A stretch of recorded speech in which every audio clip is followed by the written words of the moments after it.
Hi everyone, Cake is back and welcome back. Vitamin D. Well, it's that time of year now, Northern Hemisphere, where I live in the UK.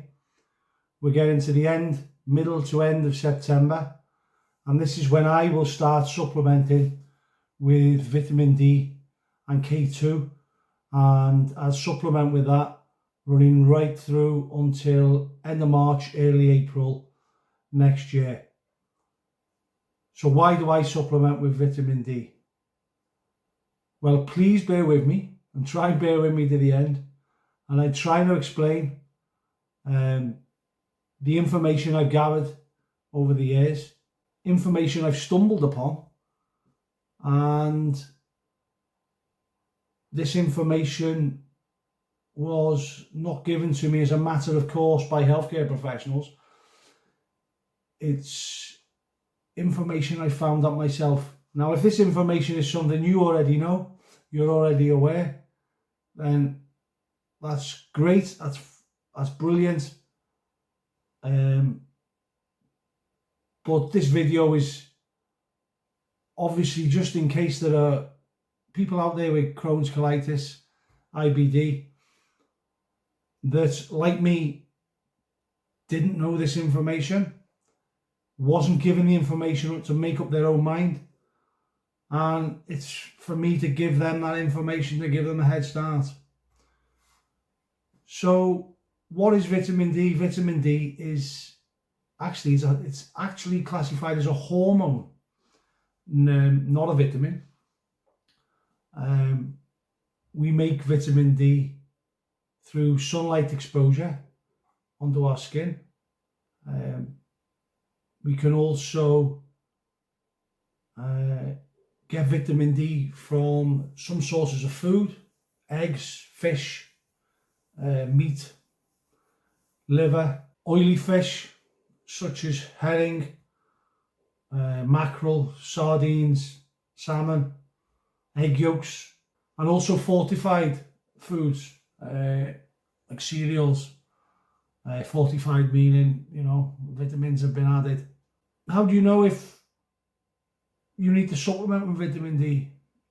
Well, you can buy your own vitamin D home testing kits. Like I said, I put a screenshot, just a quick screenshot of Google. You can see, just put home kit and it loads the wide range. So I like to test myself around this time of year to see where my levels are at. Always, consult your own country's guidelines in healthcare and consult your healthcare professional. They might want to do a secondary test if you think it's low, to look at what they guidelines are as the safe limit for your vitamin D to operate in. But the primary source for the majority of your vitamin D will come from production through sunlight. And if we just take a look at a little screenshot from the NHS website, it says that some people will not make enough vitamin D from sunlight because very little or no sunshine exposure. The Department of Health and Social Care recommends that adults and children over 4 take a daily supplement containing 10 micrograms of vitamin D throughout the year.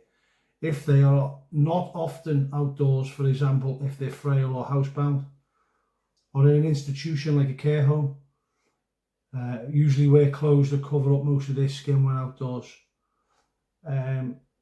People who have dark skin, for example, if they have African Caribbean or South Asian background, it may not also make enough vitamin D from sunlight. You should consider taking daily supplement containing 10 micrograms of vitamin D throughout the year. And that's an interesting one. It's funny how evolution is a wonderful thing. People of Afro-Caribbean, African, South Asian descent, they have the pigmentation in their skin because usually at home they have far much more sunlight all year round.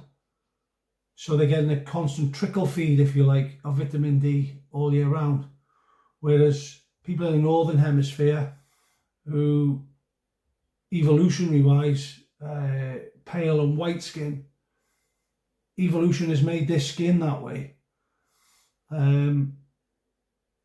because of the lack of sunlight in the winter months. So it's intended that during the summer months that we have paler skin, we can make more vitamin D during them months of plentiful sunshine to give us enough to last through the leaner sunshine in the winter. Now, why do I take vitamin D? Well, I work indoors. I work indoors all through the summer. So I'm not an outdoors, I don't work outdoors. I spend what time I can outdoors and get my sun. So I get just enough sunshine during the summer to keep my levels of vitamin D optimal during the summer. But as you'll learn with vitamin D being a fat soluble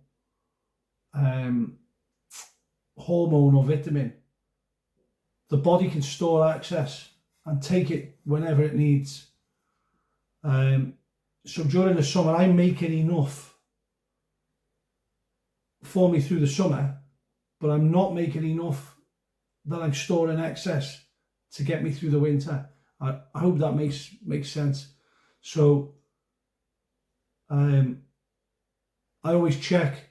You buy home tests. I'll put a quick Google screenshot up now.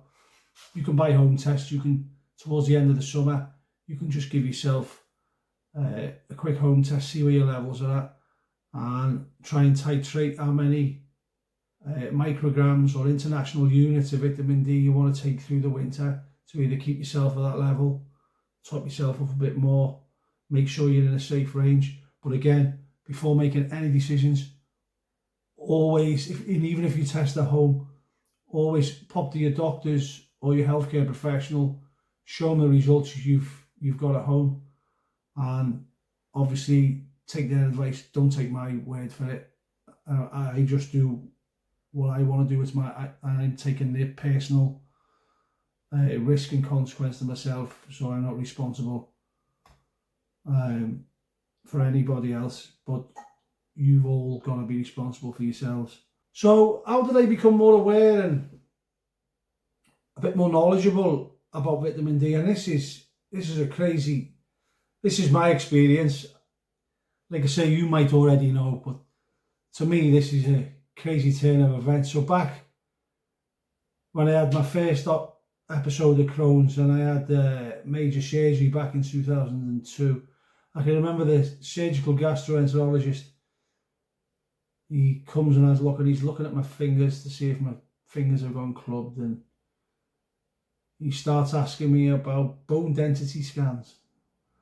Now, if we go back to the screenshot that I shown from the NHS website earlier on, it talks about vitamin D being healthy and essential for bone function, strong bones. Now, I didn't even know back then. I was in my early 20s. I didn't know vitamin D helps you with your bones. All I know is that a Crohn's gastroenterologist had come up to me and asked me if I'd been booked in for a bone density scan, because sometimes patients with Crohn's or Colitis, IBD, can suffer with bone loss or bone density lack of. I never had that bone density test. I'd heard of it a couple of times through going to see healthcare professionals talking about bones, because I don't look like I got brittle bones. I don't know. I was never sent for a bone density test. I just know that it was spoken about. Didn't pay no attention, but because I've been exposed to that information, it's lurking somewhere back there in the subconscious. That's one part of the puzzle. So then looking back, when I've had appointments, or if I've been taken into hospital, like the last time I went into hospital 2.5 years ago, when the hospital with a flare up, they noticed, or they come back to me and said, oh, your vitamin D levels are low. So as I'm in hospital, I'm being given a little, like a lemon citrusy tablet, vitamin D and calcium. So they give me that again. All my vitamin D is low. No association to do with Crohn's or anything. It was January, it was the winter, vitamin D. And there's been about 3 occasions over the time I've had Crohn's. It's been picked up that my vitamin D is low. And I've been given some supplements by the doctors through prescription. And they've had tests, they've gone back up to normal, and that's been it. So, but they've happened that far apart. There's no link. Oh, I'm always low. It's going to be three times in 20 years. Paid no attention to it. And just a simple search request into Google search, Crohn's and colitis bones density, and as you can see, all the big hitters in health circles all come up and tell you about bone density and Crohn's and colitis. So already, there's our first link. Vitamin D helps strengthen bones, calcium, and on the same note, Crohn's disease or suffering Crohn's and colitis may cause bone density issues and brittle bones. And what flabbergasts me is the 3 times that vitamin D have been picked up through Crohn's appointments or something to do with Crohn's as being low. I've never had a bone density scan, but I've never been informed, is there a link? It just seems, I don't know, it seems obvious to me. I've never had it explained to me. Maybe it does get explained this way elsewhere. Like I say, it just seems you've got a vitamin that is there to help promote healthy bones, and you have a disease where suffering from it, there's a link between losing bone density, and 3 times over the years I've been low in vitamin D. And I still didn't twig. It does now, but this is the information I've been given. Not that the information I've been given, the information I've found out since. So what really hit home for me was, obviously, we've had 2 years quite recently with a virus going around the world, and during this time everyone's looking for information, looking for help, looking for things that might help. And I stumbled across a channel by a Dr. John Campbell. Excellent channel, full of great health information. And I was watching his channel one day, and a video come up, his latest drop, vitamins D and K2. And as you can see by the screenshot here, it's over 2.4 million views 2 years ago. I'll put a link in the description to John's channel and this video, vitamin D and K2. He has lots of other videos on vitamin D, and I found it absolutely fascinating. And I advise you, please pop along, follow the link, go and watch them videos. If any of this video that I'm making for you rings true, please go and have a look. Absolutely brilliant stuff. And John, because obviously he's got a medical professional background, he's an author, he can delve into the scientific and medical papers and journals, and he can absorb the information he can recycle it, and he can spit it back out to the rest of us in layman's terms. And what I was watching on there blew my mind, and then the penny dropped. He turned around in the video, and it's about research that's been done about how vitamin D is an immune system modulator. Correct and proper levels of vitamin D help modulate and harmonise the immune system. And I thought to myself, bloody hell, that's good. Hang on a minute. You got vitamin D, that's good for healthy bones. You got people in Crohn's who can have a lack of vitamin D. I didn't say you could have a lack of vitamin D, from what I read. You got vitamin D that's good for healthy bones on the NHS website, our national health. Nothing about the immune system on there, just about healthy bones. And then you've got people with Crohn's disease and at risk of suffering with low bone density. Is there a link between vitamin D and Crohn's disease? Now they're talking about immune system regulation. To treat Crohn's disease, you put people on immunosuppressives.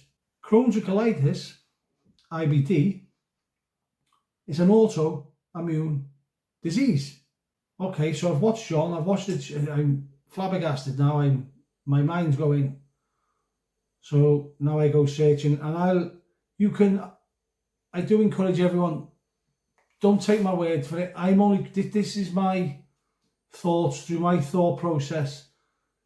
These are the answers that I'm coming to. It doesn't mean that you'll come up with the same answer. You might think what I'm saying is a load of nonsense, or I'm mistaken, or I'm wrong, and that's fine. Life is about opinions. Everyone has a different opinion. Everyone can come up with different answer when opinions are based on other people's opinions. It's a bit hard when they're based on facts, but when they're based on other people's opinions. So I simply just wanted to type into Google vitamin D and the immune system. And I'll show you a screenshot here of just a little bit of the abstract from a website which is none other than the NIH in America. So I just wanted to read a couple of lines from this. You can go through and read the whole thing.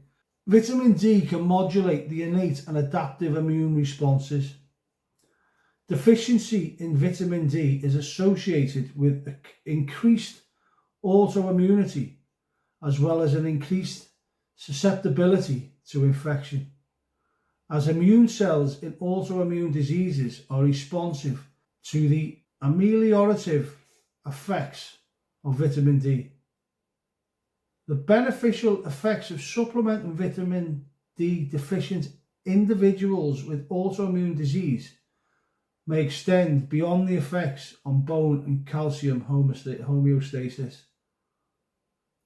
The immune system defends the body from foreign invading organisms, promoting protective immunity while maintaining tolerance to itself. The implications of vitamin D deficiency on the immune system have become clearer in recent years, and in the context of vitamin D deficiency, there appears to be an increased susceptibility to infection and a diathesis in a genetically susceptible host to autoimmunity. Wow. That's all I can say is wow. So from getting this information and seeing this information and learning it, which has only been in the last couple of years, I will supplement now from October the 1st through to March 31st with 4,000 IUs of vitamin D daily. and every second day, every other day, I'll take 200 micrograms of vitamin K2. I'm not telling anyone else what to take. You know, this is just what I've been doing, and it works quite well for me, and my vitamin D levels are normal and are staying within normal levels right through the year. For the previous 20 years of having Crohn's, were they normal throughout the year? I don't believe so. I don't know. Because only 3 times was my vitamin D checked. All 3 times it was low, but it makes you think, doesn't it? Anyway, if you've learned anything from this, anything you want to take away, don't forget to speak with your healthcare professionals before making any rash decisions. Get your vitamin D levels checked. See what they are now. I mean, mine are normally low because I work indoors. I work night shifts. I work, you know, all through the summer indoors, and I don't make enough surplus through the summer, so I have to supplement going through the winter. Like I say, if you've learned anything, you find this useful, please share with others. Please like, please comment, please subscribe. Thank you very much for watching, and I'll see you again soon. Goodbye.